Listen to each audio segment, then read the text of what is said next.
Garment company में काम करने वाली ऋचा ने कुछ महीने पहले नौकरी छोड़ी थी। इस कंपनी में उन्होंने कुल 5 महीने काम किया। ऋचा ने प्रोविडेंट फंड यानी कि पीएफ और कर्मचारी पेंशन स्कीम ईपीएस 95 के पैसे निकालने के लिए अप्लाई कर दिया। ऋचा को पीएफ के पैसे तो मिल गए, लेकिन पेंशन स्कीम वाला क्लेम रिजेक्ट हो गया।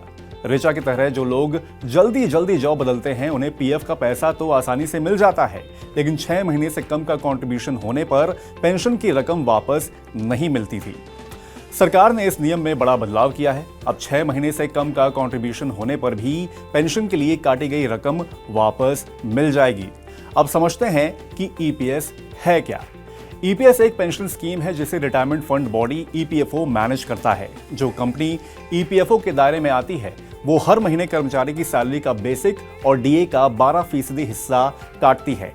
ये पूरी रकम कर्मचारी के पीएफ खाते में जमा हो जाती है। कंपनी अपनी ओर से भी 12% हिस्सा देती है। इसमें से 8.33% हिस्सा ईपीएस में जमा होता है, जबकि बाकी रकम पीएफ खाते में जमा होती है। पेंशन की रकम के लिए 15,000 रुपए की बेसिक सैलरी पर गणना की जाती है। इस तरह हर महीने 1250 रुपए कर्मचारी के पेंशन खाते में जमा होते हैं। कॉस्ट टू कंपनी यानी कि सीटीसी पर काम करने वाले कर्मचारियों का दोनों ओर का हिस्सा उनकी सैलरी से ही काटा जाता है।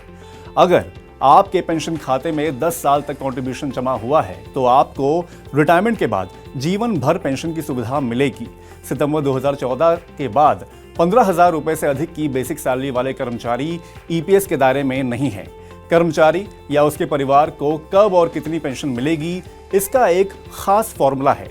ईपीएस के तहत जो लोग 10 साल से पहले स्कीम से बाहर हो जाते हैं, उन्हें विड्रॉल की सुविधा मिलती है, लेकिन 6 महीने से पहले स्कीम छोड़ने वालों को निकासी की सुविधा नहीं थी। सरकार ने इस नियम में बदलाव करके कर्मचारियों को राहत दी है।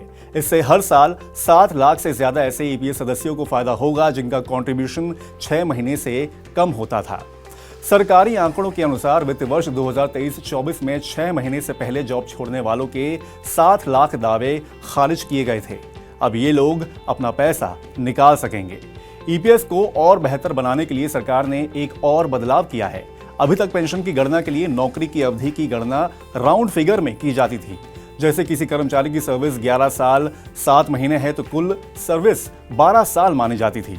सर्विस 11 साल 5 महीने होने पर पेंशन की गणना 11 साल की सर्विस के आधार पर की जाती थी। इससे कर्मचारी को 5 महीने के कंट्रीब्यूशन का नुकसान हो जाता था। नए नियम के तहत पेंशन की कैलकुलेशन एक्चुअल कंट्रीब्यूशन की अवधि के आधार पर की जाएगी।